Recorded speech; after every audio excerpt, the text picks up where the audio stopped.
Welcome back, Conservancy kids. As you'll notice, I shifted from my last position to the shade because it's way cooler over here. So we wanted to talk a little bit about danger in the desert and desert safety.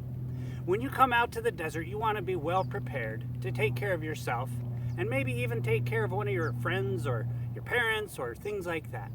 We're going to go through two distinct things that can happen in the desert. One is heat stroke and one is heat exhaustion. Heat exhaustion happens in the desert when you become dehydrated and your body temperature, like those snakes and ectotherms that we were talking about, your body temperature rises increasingly and you can no longer regulate that body temperature. That happens because you've lost a lot of water. You've lost a lot of water, just like this here. Maybe you can't think clearly, you're getting a little bit sick to your stomach or things like that. You might get a headache, a little bit dizzy. So you're going to feel really hot and continue to sweat out a lot of your water. A good rule of thumb that Nicole taught me was if you take a big thing of water like this, once you get to about the halfway point, turn around.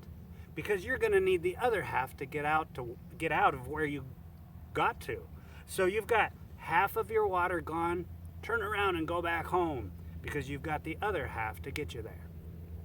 One of the signs about heat exhaustion is you're going to become a little bit fatigued, a little bit tired or kind of groggy, a little ho-hum, if you will. So one of those things that you can carry with you is a rag or one of the cold pack compresses. So these are instantly cold. You want to sit down, cool yourself off, pour some water on that rag and put it on places where blood is close to the surface of the body. So if you've got blood flow on the back, the skin on the back is really thin, so the blood flow is really close. You want to cool yourself down that way. Another place to put it is on your neck or places on your wrists, things like that. So that heat exhaustion is the first one. Heat stroke is a whole different animal. We've got to be very, very, very careful with heat stroke. Heat stroke requires immediate medical service.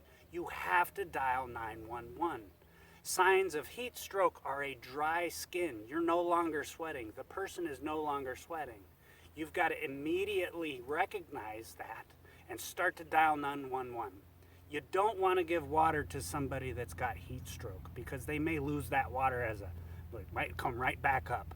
So get the person into shade, get them closely monitored, and get on the phone and call emergency services. Don't give them water. They may be disoriented or somewhat discombobulated and not paying attention to things. So this is a clear sign of heat stroke, and that one's an emergency. So a big difference between heat exhaustion and heat stroke. With the heat exhaustion, that can happen to anybody at any time. So always plan the hike the plan. Make sure you have plenty of water. Once you get through half of your water, turn around and start heading back. Those are some of the quick tips about danger in the desert, being safe while you're out here hiking in 113 degrees temperature. On a day like this, you may just want to stay home. Start your hike very early in the morning. Try to get back before the temperatures start to rise. We know that temperatures can spike really quickly, so pay attention. Plan the hike the plan. Pay attention to danger in the desert and stay safe while you're out in the Sonoran Desert.